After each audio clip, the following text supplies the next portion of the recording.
कृपा कब होती है? जब जीव भगवान का नाम लेता है। कथा कहने वाला कथावाचक जब भगवान का नाम लेता है तो राम नाम के प्रभाव से प्रभु राम उसके ऊपर कृपा कर देते हैं। वो अनंत भावों को फिर वो प्रस्तुत करता है, अनंत भावों की प्रस्तुति देता है। ये है राम नाम का प्रभाव। इसलिए मैं एक ही बात कहता हूं कि राम का नाम तुम लो न लो ये हम नहीं कहेंगे, लेकिन हमारी गरज है, हम तो लेंगे, है ना। अब तुम हमारा सहयोग कर दो तो बहुत अच्छी बात है ना। अच्छा, हमें ये भी अंदाज लग जाएगा कि भाई तुम राम का नाम लेते रहे, तुम्हारे पुरखे लेते रहे, तुम्हारे खानदान में परंपरा रही राम नाम लेने की, हमें भी तो पता चल जाएगा। अच्छा, और जिनके खानदान में राम नाम लेने की परंपरा ना हो, वो खानदान की परंपरा बिगाड़े ना अपनी। क्यों भाई? वो जीवित रखें जो उनकी परंपरा हो। लेकिन नहीं, सबके घरों में भगवान का नाम लेने की परंपरा रही है, इसलिए सभी हमारे साथ भगवान का नाम लेंगे। बड़ा ही दिव्य समय है ये। ठाकुर जी के श्री चरण शरण में बैठकर कथा हो रही है। क्यों भाई? हो रही है ना। उनकी चरण शरण में बैठकर हम सब कथा सुन रहे हैं, हम कह रहे हैं, तुम सब सुन रहे हो। यात्रा तो 700-800 किलोमीटर की हो गई। कहाँ? उधर कबीर धाम है छत्तीसगढ़ में, रायपुर के पास में, वहां से आया हूं। बराबर यात्रा चला ही आ रहा हूं। थोड़ा सा नियम संयम बनाया, साधु हूं तो नियम संयम तो बनाना पड़ेगा।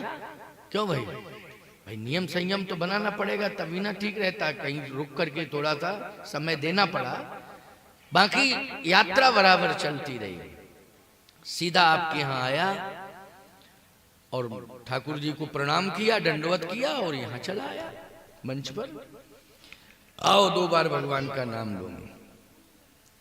श्री राम जय जय राम, श्री राम जय,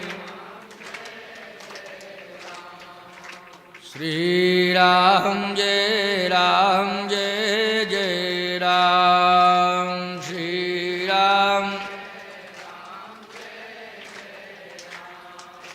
श्री राम जय जय राम, श्री राम, हम श्री राम जय जय राम,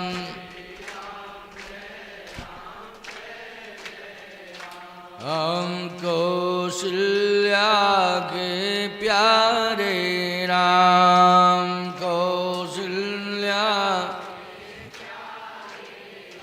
हम दशरथ राज दुलारे राम, दशरथ,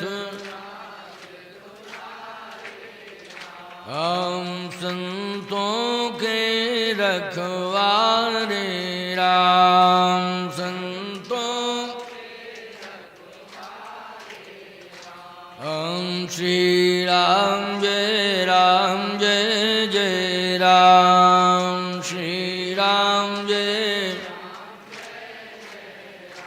हम श्री राम जय जय राम, श्री राम। बोलिए अयोध्यानाथ भगवान की। मान ले सीख गुरु न कही, यही न कहू ते अति नीक भली है। मान ले सीख गुरु न कही, यही न कहू ते अति नीक भली है। पावन पुण्य पवित्र महा यह, 4 पदार्थ प्रेम लही है। उत्तम चंद्र कहाँ लो कहें, यह न कहू ते अति नीक भली है। कोई राम के नाम को जाप करे, तो पाप के बाप को दूर दई है। कोई राम के नाम को जाप करे, तो पाप के बाप को दूर दई है। बोलिए श्री सीताराम नाम भगवान की।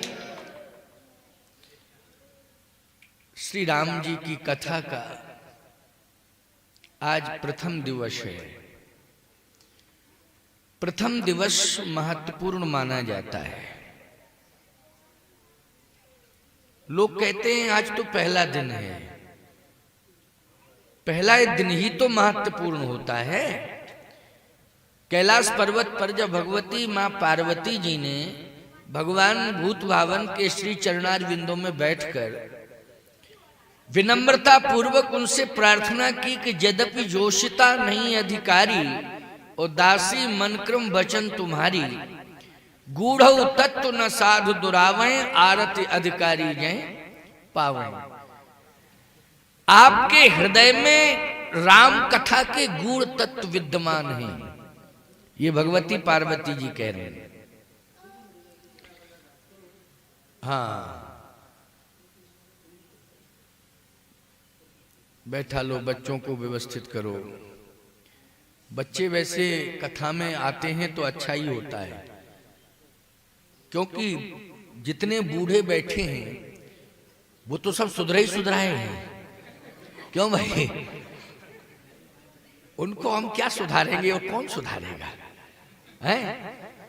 अब तो वो भगवान के यहाँ जाएंगे, वहां जो होगा सो देखा जाएगा। क्यों भाई, ठाकुर जी के दरबार में उनका निर्णय होना है।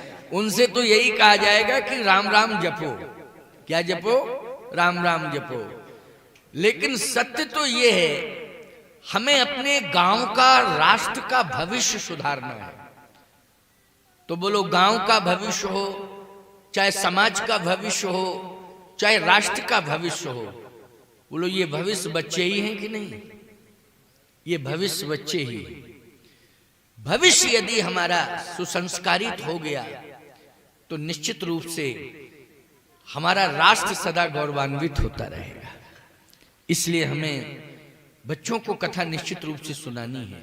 लेकिन बच्चों का थोड़ा चंचलत्व का स्वभाव होता है, इसलिए बच्चे वो अपनी चंचलता दिखाने लगते हैं। लेकिन उनको संभाला जाए तो संभल भी जाते हैं, ऐसी बात नहीं। तो हम लोग बैठे हैं और आप सब बच्चों को, जो जहां बैठा हो बालक, उसको वहां संभाले रखें और बड़े ही व्यवस्थित ढंग से कथा होगी और इनको कथा सुनने के लिए ये सुंदर सुअवसर दिया जाए। बच्चों को कथा से अलग नहीं करना चाहिए। तो पहला दिन है, मां जगत जननी जगतोधारिणी श्री पार्वती जी ने पहले दिन ही तो कथा पूछी और भगवान शंकर ने पार्वती जी को कथा सुनाई। विद्वानों का मत है कि 9 प्रश्न किए थे। कुछ विद्वानों ने कहा नहीं, 14 प्रश्न किए हैं। कुछ विद्वानों ने कहा कि 84 प्रसंग हैं तो 84 प्रश्न किए हैं। 84 प्रसंग हैं तो 84 प्रश्न किए हैं। लेकिन सत्य तो यह है कि जो पहला प्रश्न किया वो बहुत महत्वपूर्ण है। प्रथम सो कारण कहूं विचारी,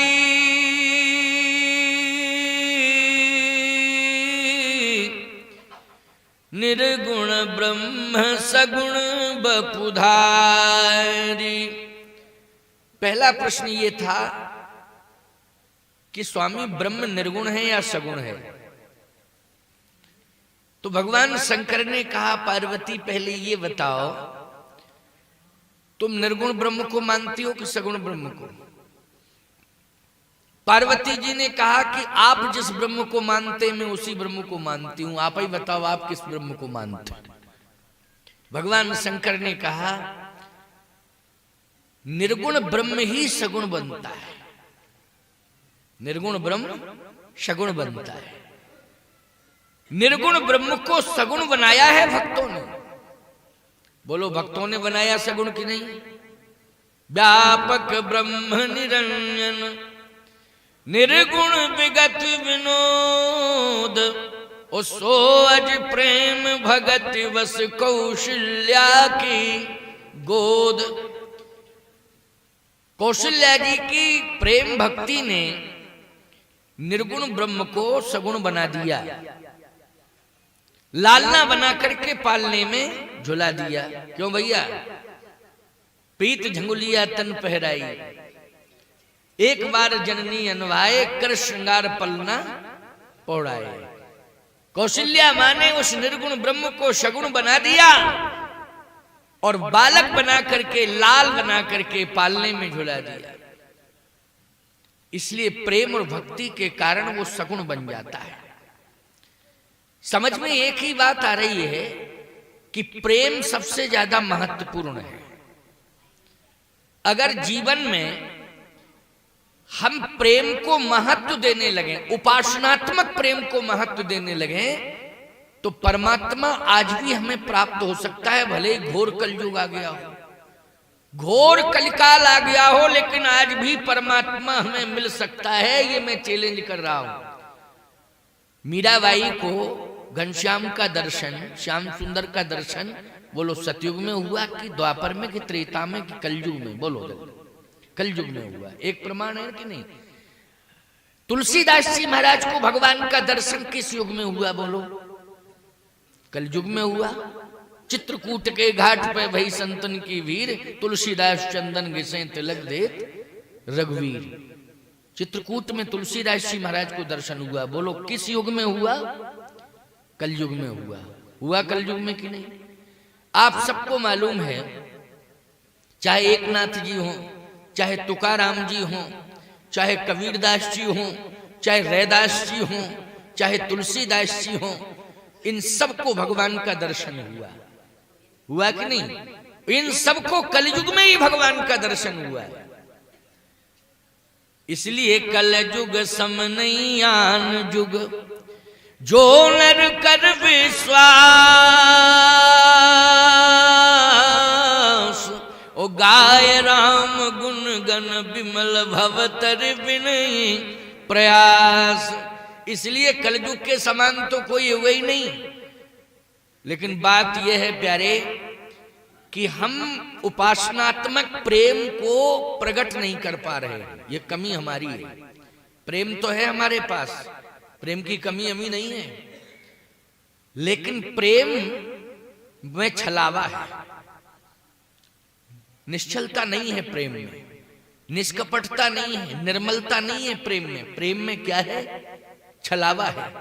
आज लोग जितना भी धोखा देते हैं, पहले प्रेम करते हैं तब बाद में धोखा देते हैं। क्यों? यही स्थिति है कि नहीं? धोखा देने वाले पहले डायरेक्ट धोखा देते हैं कि पहले प्रेम करते हैं? जल्दी बोलो। पहले प्रेम करते हैं, इसके बाद धोखा देते हैं। बोलो इस प्रेम में कपट है कि नहीं? इस प्रेम में गंदगी है। इस प्रेम में बहुत बड़ा छलावा है। प्रेम निष्कपट होना चाहिए, प्रेम निर्मल होना चाहिए। अगर प्रेम निर्मल हो गया तो निश्चित रूप से भगवान दूर नहीं है। जितना भी कली का मल है, बस प्रेम की निर्मलता से ही वो कली का मल धुल सकता है, और कोई उपाय नहीं है। प्रेम की निर्मलता, लोग कहते हैं नहीं, बिमल डिटर्जेंट, एक साबुन चला है बिमल, एक पाउडर चला है बिमल। ये बिमल मानी क्या है? निर्मल ही तो होता है। बिमल मानी क्या होता है? बोलो भाई, निर्मल होता है कि नहीं होता है?